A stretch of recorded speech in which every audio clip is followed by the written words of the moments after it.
Bonjour à tous, aujourd'hui on parle du Grand Prix de Singapour. Si vous n'avez pas vu, je vous invite à aller voir le point culture de vendredi dernier dans lequel je vous conte notamment l'histoire de ce Grand Prix.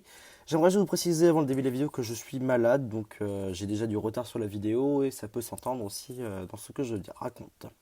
Je suis le Bluffag et vous regardez le premier briefing du week-end. Au sommaire aujourd'hui, l'état des équipes en ce Grand Prix de Singapour, mon pronostic du week-end et 3 bonnes opérations à réaliser ce week-end au classement constructeur et pilote. Commençons partant du bas, commençons par Williams. L'écurie de Grove ne fait que de la figuration cette année et les hommes de Claire Williams n'ont rien à espérer de ce week-end. Malgré un miraculeux point glané par Robert Kubica, ce ne sera pas cette année que Williams remontera au classement. Avec un mauvais châssis et une aéro défaillante, Williams devra éviter de prendre trop de tours dans la vue.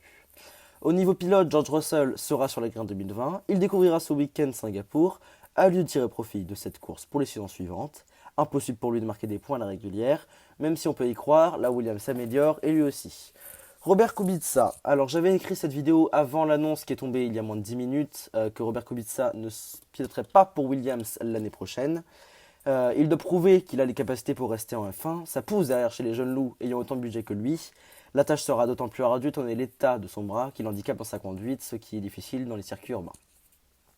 Chez Haas, 9e constructeur, la voiture avait une bonne base de travail à Melbourne. Malheureusement, les évolutions aéro ont pris le mauvais chemin.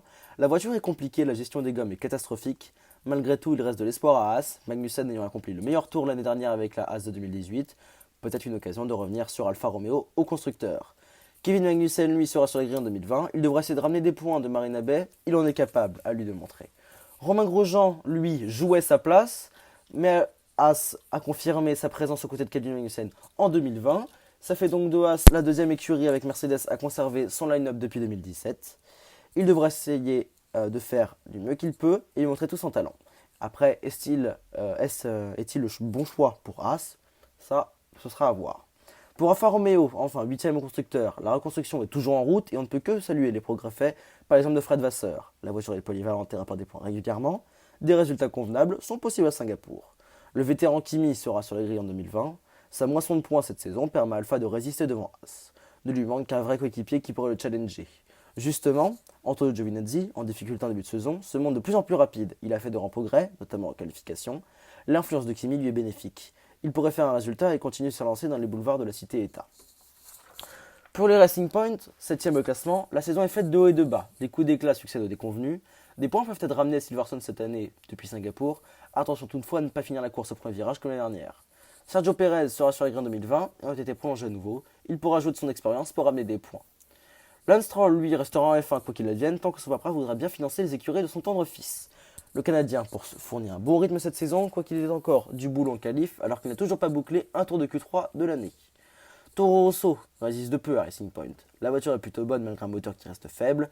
Carlos Sainz avait signé un excellent résultat pour l'écurie à Singapour en 2017 avec une belle P5.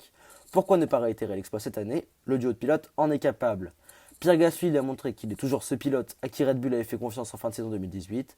Red Bull doit faire un choix entre lui et Albon, à Pierre 2 années à fond. Kiat lui rapporte régulièrement des points à Faenza.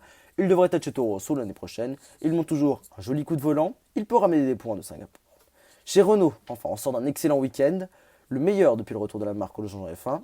Le moteur est enfin au niveau. Ricciardo est de plus en plus ravi par les évolutions à apporter. Malgré cela, l'équipe basée à Enstone et Viry-Châtillon devra travailler d'arrache-pied sur le châssis pour la saison 2020. Il reste à faire également au niveau de la fiabilité. Ils peuvent ramener des points ce week-end. Pour Daniel, il sera sur les grilles en 2020. Il fait partie des meilleurs. Il aime les circuits urbains. Et, sur un malentendu, peut tenter de braquer la banque. Nico Hülkenberg, lui, doit montrer qu'il est digne de rester en F1 et surtout qu'il en est capable. Romain Grosjean a été confirmé aujourd'hui. Il n'en reste donc qu'un baquet chez Williams puisque Robert Kubica vient de lâcher le sien et une place potentielle chez Alfa Romeo à la place de Giovinazzi. Son objectif, c'est de rester. Il doit absolument tout donner. Du côté de McLaren, on doit résister pour garder la 4ème place au classement constructeur. On a fait une année sensationnelle, la voiture est très bonne, peut-être la meilleure du peloton, sans compter donc les Red Bull, Ferrari et Mercedes. Le moteur se montre enfin comme un avantage, ou du moins plus comme un boulet. La motricité incroyable de cette voiture pourrait être un élément clé dans une énième success story de cette saison. Carlos Sainz, qui sera dans le même baquet en 2020, essaiera de réitérer l'exploit de 2017 où il a fini la course en P5 sur sa Toro Rosso. Son coéquipier Lando Norris découvrira le circuit et devra résister aux conditions éprouvantes de Singapour en essayant de ramener les points. Chez Red Bull, la voiture est d'ordinaire très à l'aise sur ce tracé. Les hommes de Christian Horner pourront jouer la victoire ou presque ce dimanche. Max Verstappen doit revenir à son niveau du Grand Prix d'Allemagne et du Grand Prix d'Autriche, voire même du Grand Prix de Hongrie. Il avait raté la victoire de peu l'année dernière, il a les capacités, je le pense, de gagner une troisième course cette saison.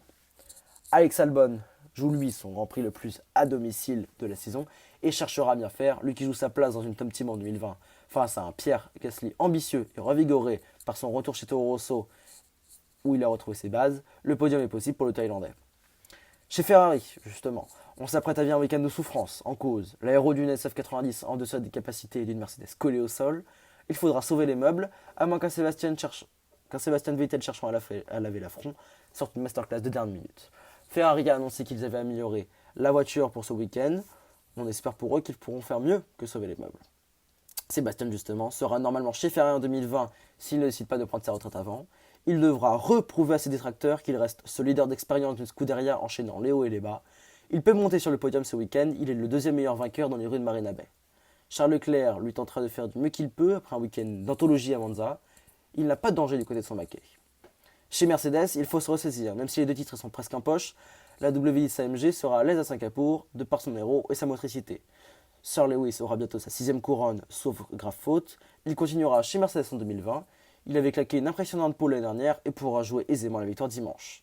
Bottas, lui, a été confirmé par Mercedes. Il doit prouver qu'il est le bon choix de Toto Wolff par rapport à Esteban Ocon et, à l'instar de Sébastien Vettel, faire taire ses détracteurs. Il doit faire de son mieux dans les pouvoirs de la cité-État pour prouver qu'il est le bon second pilote de Mercedes, voire peut-être un concurrent au premier pilote. Au niveau des classements, les bons coups à jouer ce week-end, Racing Point doit marquer 6 points de plus que Toro Rosso pour reprendre la 6ème place du classement constructeur. Sur le classement pilote, Leclerc pointe à 3 points de Max Verstappen, même s'il lui sera difficile de prendre la 3ème place sur le podium ce week-end. Daniel Ricciardo et Alex Albon ont exactement le même nombre de points. Le week-end devrait normalement donner l'avantage aux Thaïlandais, mais attention. Enfin, mon pronostic de Formule X pour ce Singapore Grand Prix. Je vois Hamilton, comme l'année dernière, prendre la pole et la victoire, devant Max Verstappen et Sébastien Vettel, 3ème sur le podium. Je donne le meilleur tour à Sir Lewis. Le coup d'éclat du week-end pour moi serait un podium de Ricciardo. Je verrais bien Romain Grosjean finir sa course en premier en se crachant. On ne change pas une équipe qui gagne. Bien, c'est fini pour ce briefing du week-end. Les essais commencent demain.